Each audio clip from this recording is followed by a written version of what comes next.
Hey, good morning, everyone. Morning, everybody. Good morning.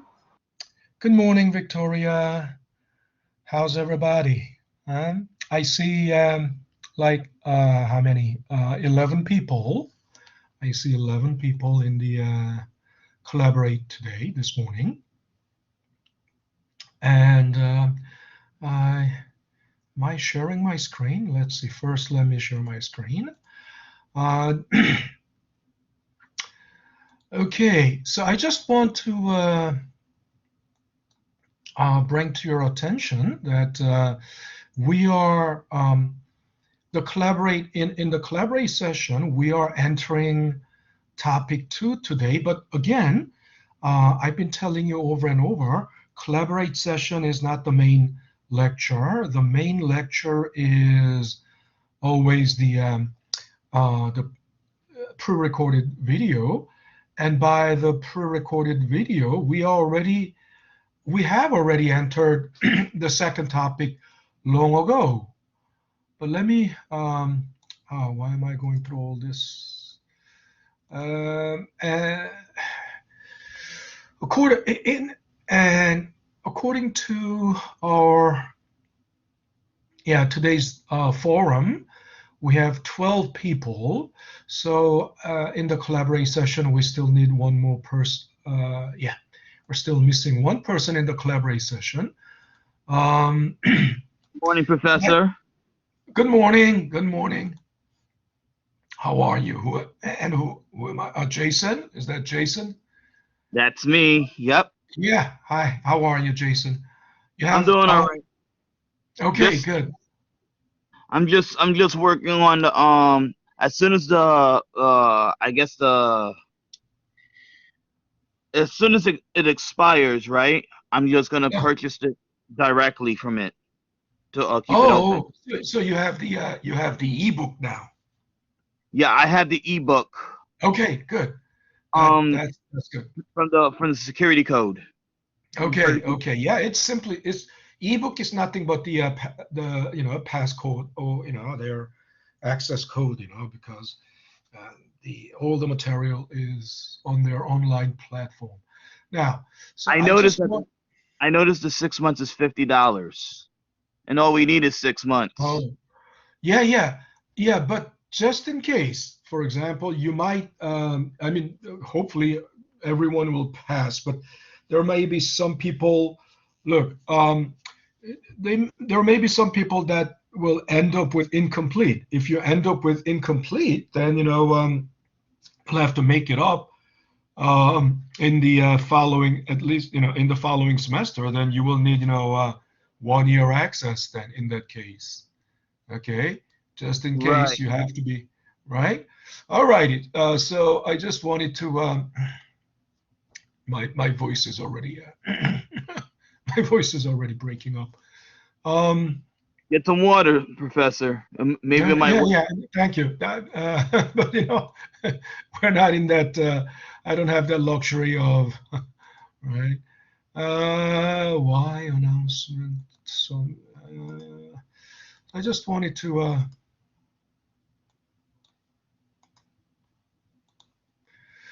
Where is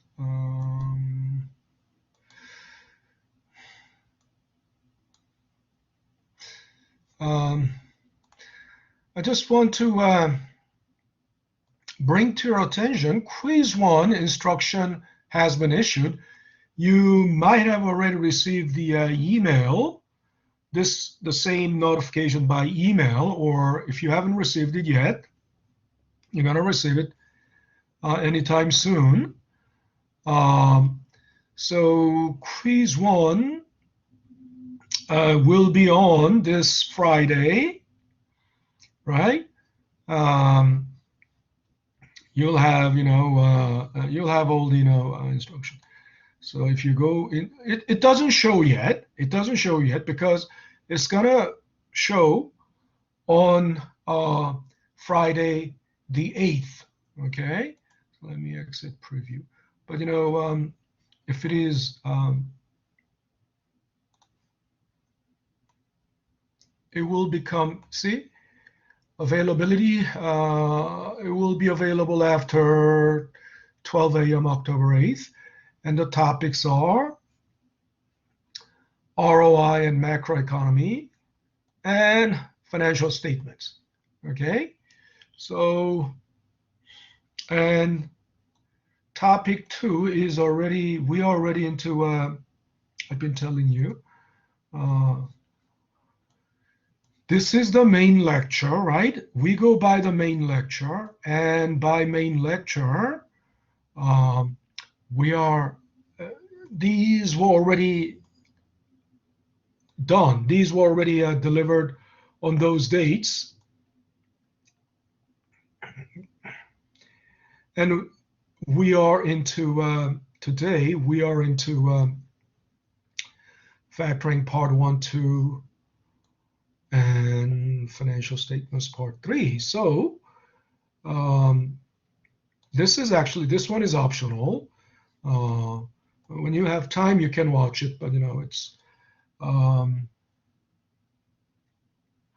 a solved example will be available this Wednesday. So just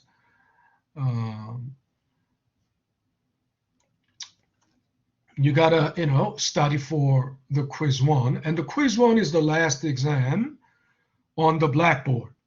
There will be no more blackboard exams, blackboard test.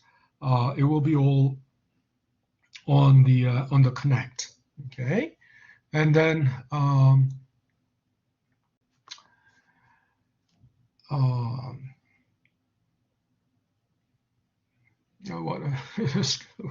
whatever I wanted to say just escapes me because everything.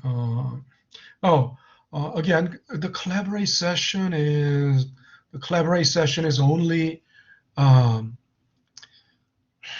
only like an afterglow. It's a review session. So Collaborate session tends to be behind our actual milestones.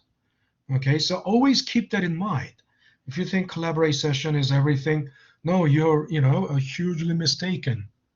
Okay, you got to be always keep up with the main lecture in the topics folder.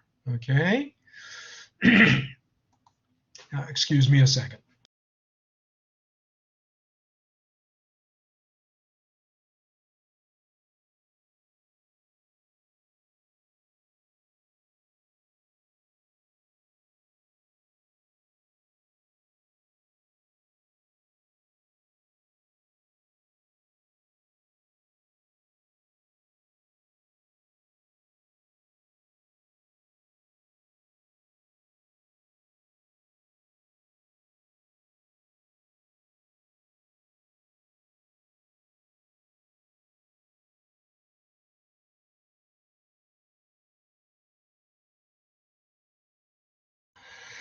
So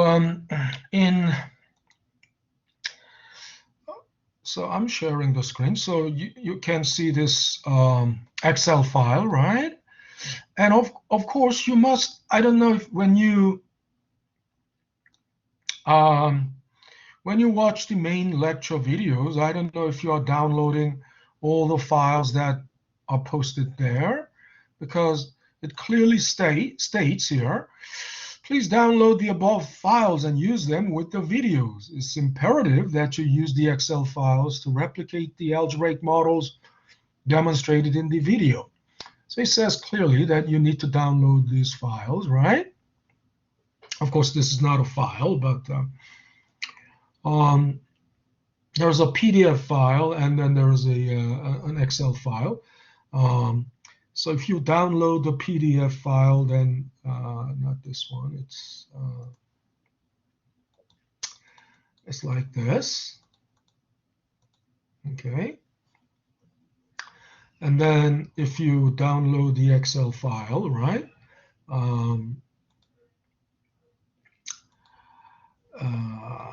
you will have, balance sheet and income statement. Of course, you won't have you won't have all these scribbles, because this is what I did on my file.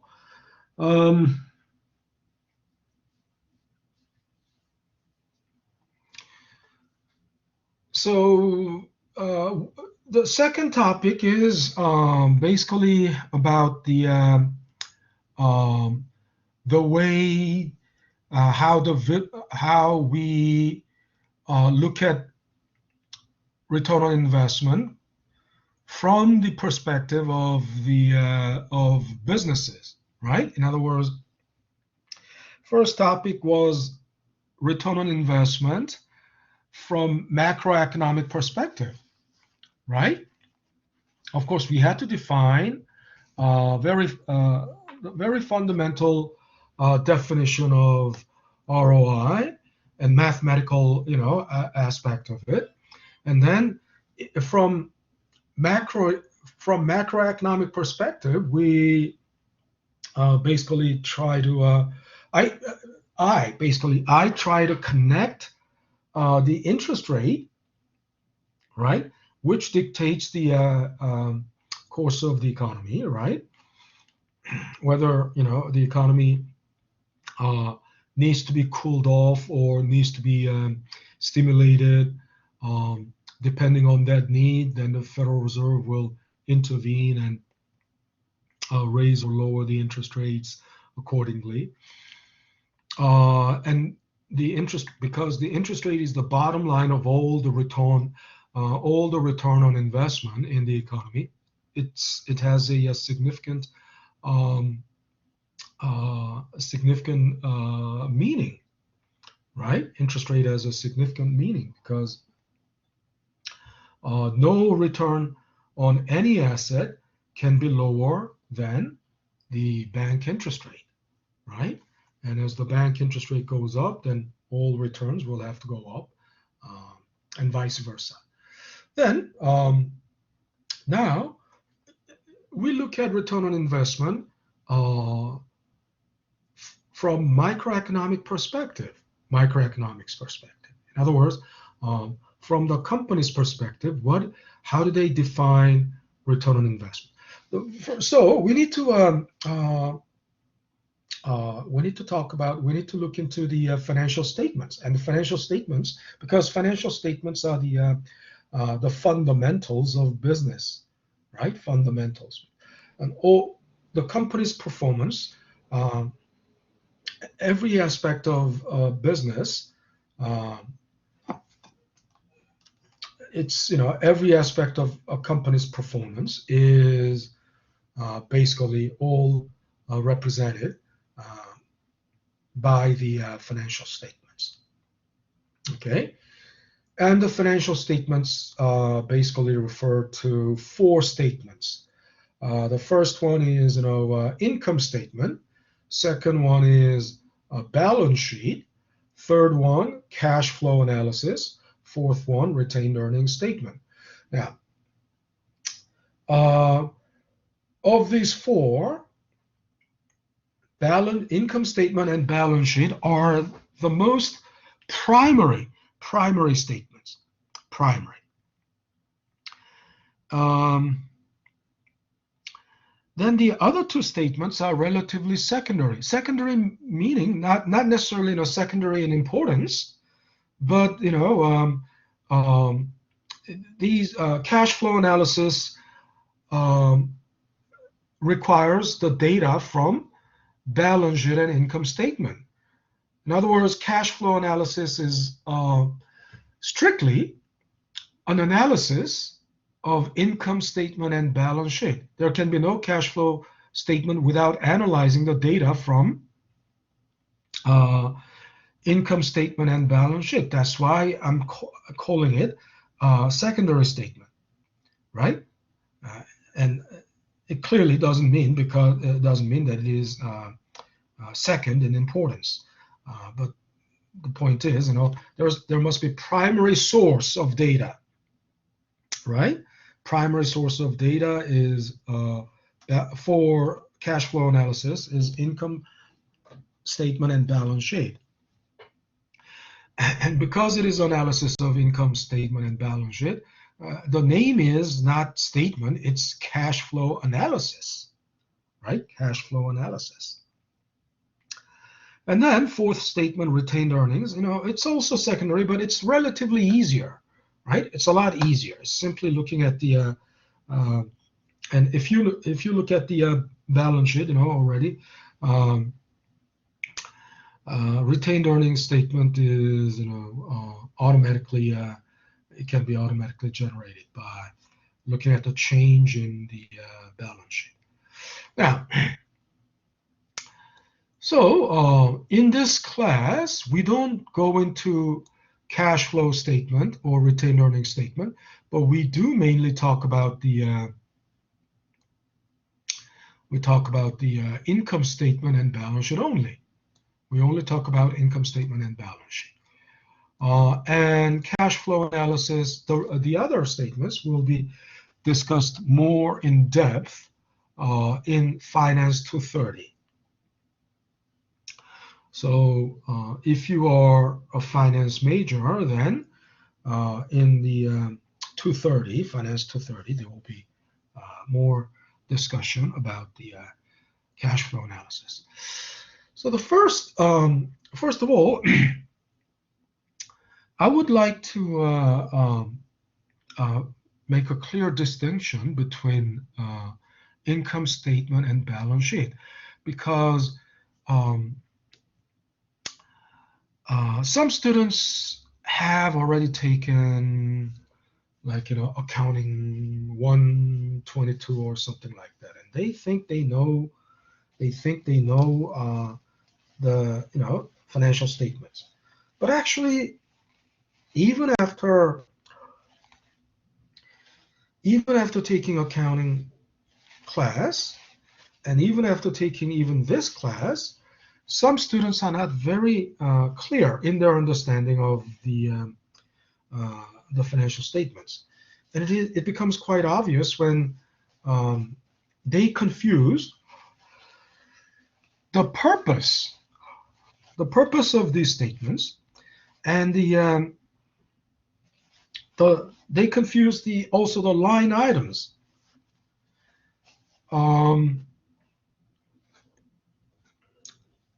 Since they only, it's a result. It's a natural result. If they confuse the line items, it's the natural result of confusing the purpose of these, different purposes of these two statements. And they think, everyone just thinks that, financial statements would be all about profit. Obviously, because the goal of every business is, what is the goal of every business? What's the goal of every business? Does anyone know what is the goal of the business? Anyone? I said the goal of the business is, I would say, to earn income. I guess. Well, yeah, that's good. That's close enough, but it's not. Can you hear me, Professor? It's not correct. I was muted. It's to make profit. Yeah, Kenny, you're closer, but that's not exactly. So making profit is a very good answer. So Kenny, I can give you 0.25, but that's not Okay. that's not the correct answer. I mean, you are close enough. FNB 100, 1100. Now let's think about it, Kenny. Since you said the goal of the business is to make profit, but what any level of profit? I mean, is any level of profit acceptable? For example, you are Best Buy. You are and everyone knows Best Buy is a electronics retailer. So Best Buy, you can buy computers from Best Buy, and let's say Best Buy sells Model X of Dell computer, right? Dell Model X. And Dell Model X is selling, let's say, Dell's price, the manufacturer's price, let's say, is $300, right? Dell Model X, and the manufacturer's price is 300. Let's say that is Sales the profit. what? I would say sales profit. What is sales profit, No, Jason? my mistake. Let me think about it some more. Okay, so I was giving you an example, so please listen to this example. Um, so um, so Dell sells it. So Dell is the manufacturer, and the manufacturer's price, of course, manufacturer Dell sells directly to the consumers. But let's say Dell doesn't direct market to the consumers. But in most cases, manufacturer sells to the wholesaler or retailer. Um, but in a traditional, conventional supply chain, goes from manufacturer to wholesaler, and from wholesaler to retailer. Of course, wholesaler buys from when wholesaler buys from the manufacturer, they mark it up. In other words, they have to add their profit, right? And then they sell it to the retailer, and then the retailer will add their profit to that. Profit is not the right word. Their profit margin, they mark it up. The best term is markup. They mark it up. That means they add their profit margin and uh, uh, indirect expenses. Uh, they add it to the price they paid. So the price they paid is the cost, isn't that right? If Dell sold, and let's say the because manufacturer, wholesaler, retailer, this chain is um, just too um, redundant. I mean, if it is something like if it is something like commodities like wheat, barley, something that's selling in large bulk, something that has to, and they are not finished goods, right? Think about it. Wheat, barley, pork belly, copper, they are in raw material state, right? Aren't they? They are in raw material state, and then they must be processed and then turned into finished goods. So for these things, for these items, yeah, manufacturer, wholesaler, retailer, this type of supply chain is necessary, right? But for a finished good like a computer, um, wholesaler is in a way uh, sophisticated finished goods, right? Sophisticated finished goods like computer. Wholesaler is unnecessary. Usually, the retailer goes directly to the manufacturer and they buy directly from the manufacturer. So let's say the price that leaves the manufacturer's factory is 300. So that means that's the cost to Best Buy. Isn't it right? Everyone follows, right? So far, everyone is following, isn't Yeah, it? that's correct. Okay, good. Yeah, yeah. So I think Jason speaks for the entire class. So um,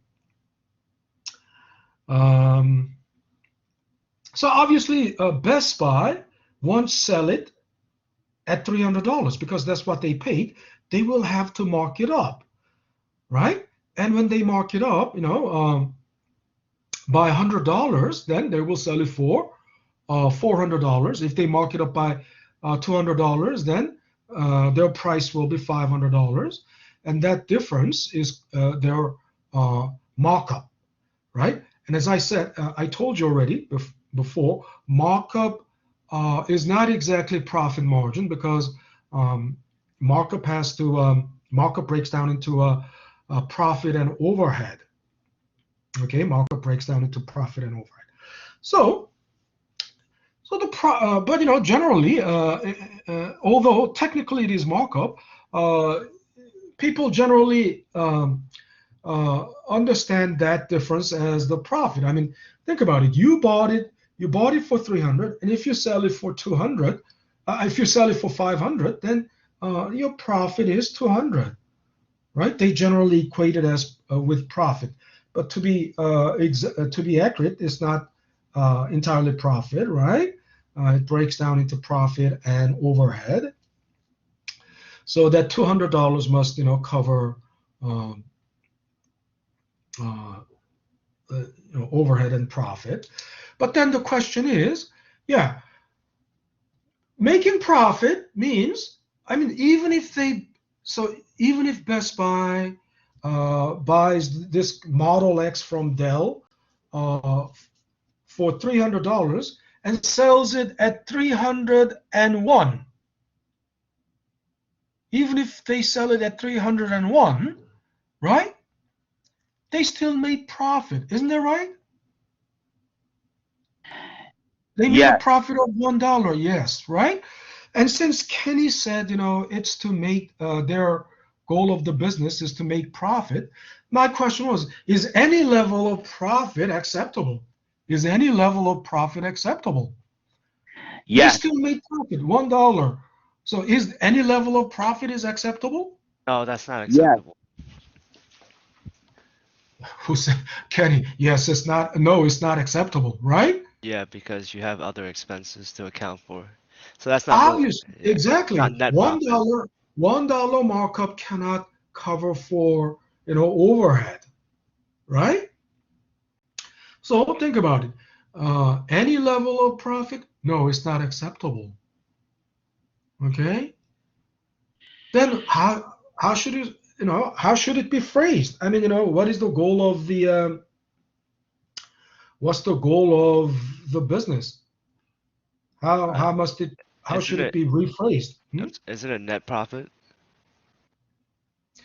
Yeah. Of course. But this $200 or $1 in the example, that's not net profit. That is, to be exact, I told you that is, that's actually, that's gross profit. Actually, that's not net profit. But gross profit is not even gross profit is not even the point here. My question is, how should the goal of the business is just to make profit? How must it be rephrased? Any level, because we know any level of profit is not acceptable. $1 profit in this case, it's not acceptable. Maybe $100 profit or $200 profit maybe, but $1 profit is not acceptable clearly. Even if you sold it for $300.01, right? Still you made a profit of 1 cent. But is that acceptable? Huh? Can any level of it's not acceptable. So how should it be rephrased? To maximize the profits?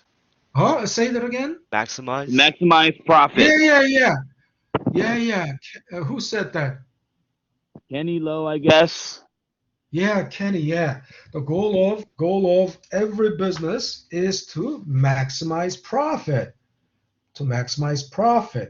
Okay? So Kenny, so you got 0.25 for the previous answer. That was, close enough. And you got another 0.25 for this one. So you got, 0.5. Yes, the goal of all businesses is to maximize profit, right? Of course, then you might think to maximize profit, then can we charge, $1,000 for that computer? No, you cannot. Think about it. First of all, Dell's price is 300. That's called X factory price. X factory. And X factory means price leaving the factory, right? Like Exodus, right? Price leaving the factory.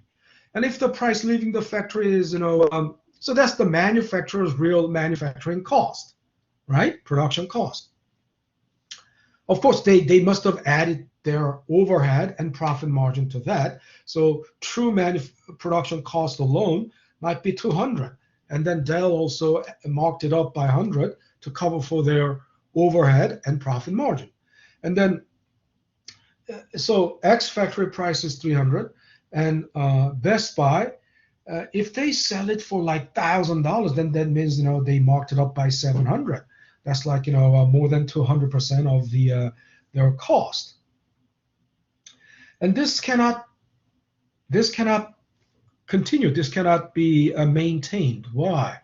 Because there are competitors. Best Buy isn't a monopoly, right? They have competition, That's and right. the competitors. They're competing with other stores, other Yes, Best Buy. Like yes, for of instance, course.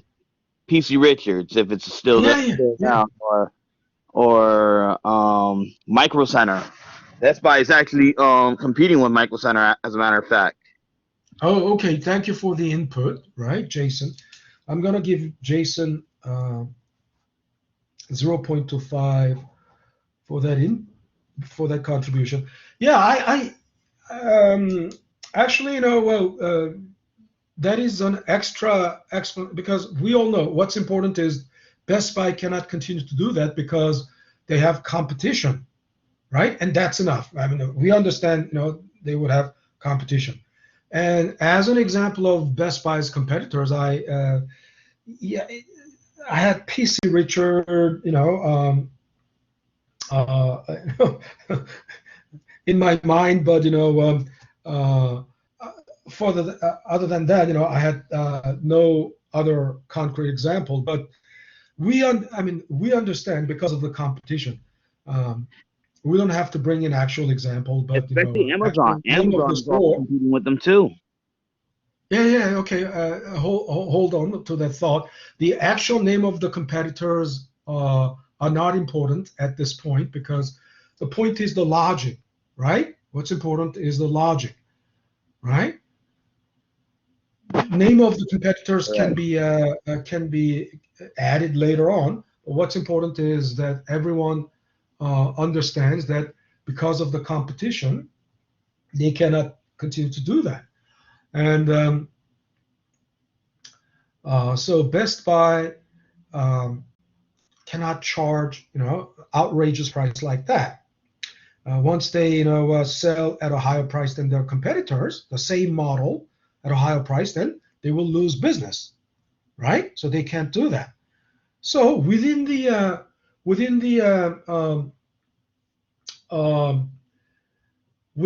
they have that kind of constraint in terms of pricing, and within the allowable boundaries, they can they will try to maximize profit, right? They will try to maximize profit, and um, even if they are a monopoly,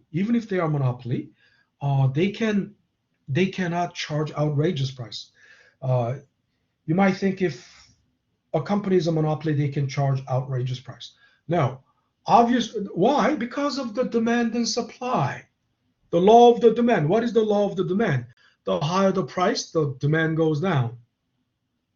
The higher the price, the quantity demanded will go down. And the lower the price, the quantity demanded will go up. So if they charge high, outrageous price, at first you think the total sales revenue will go up. But no, eventually the sales go down, right? Because of the outrageous price, right? Uh, the demand, there can't be that much demand. So the pricing will have to be the one that would maximize their total revenue, not the any outrageous price that will rather hurt their total revenue, right? So here, an important concept comes out.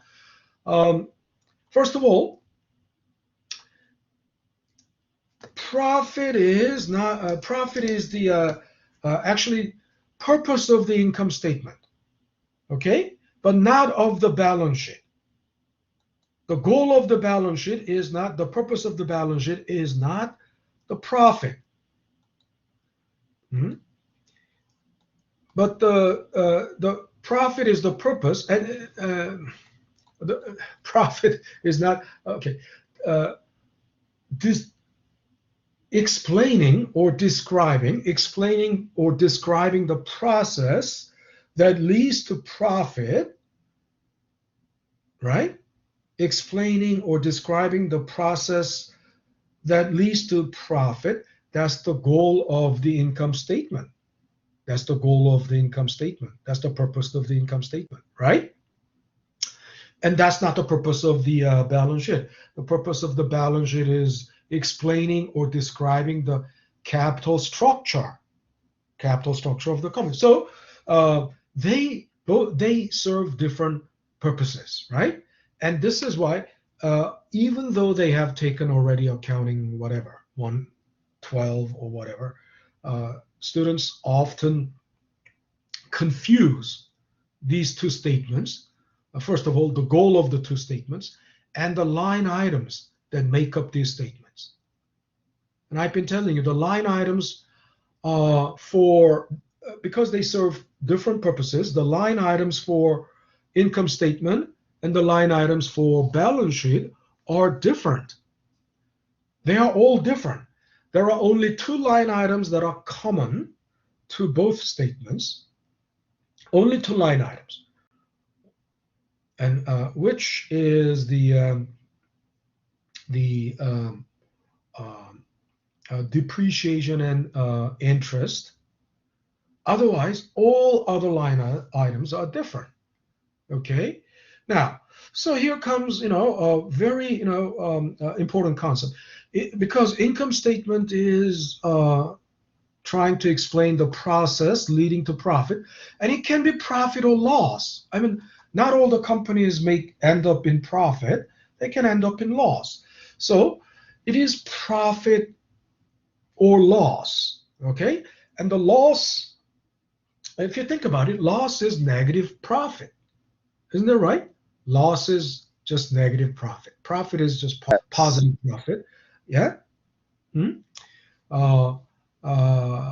Loss is negative profit. So sometimes income statement is also called P&L statement, P&L. And what do you think that P&L stands for? What do you think P&L stands for? Profit, lost. Yeah. Profit and loss statement, P&L. It's actually, they write it like P/L. Profit, it's loss. loss. Okay. Loss, not lost, right? Loss is noun. Loss is a noun. Profit is a noun, right? Lost is a past participle of the verb lose, to lose. Okay? So it's I got profit it. and loss, Made a mistake. not profit and lost. Okay? Got it. Right? Because you can say the company lost $10 million. You can say that because it's a verb, right? Then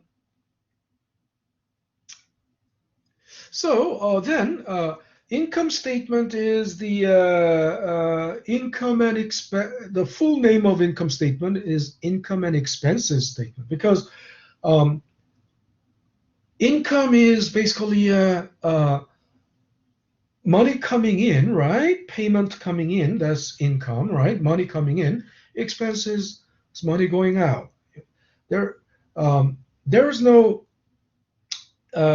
income without expenses. For example, in the example of Best Buy, think about it. Best Buy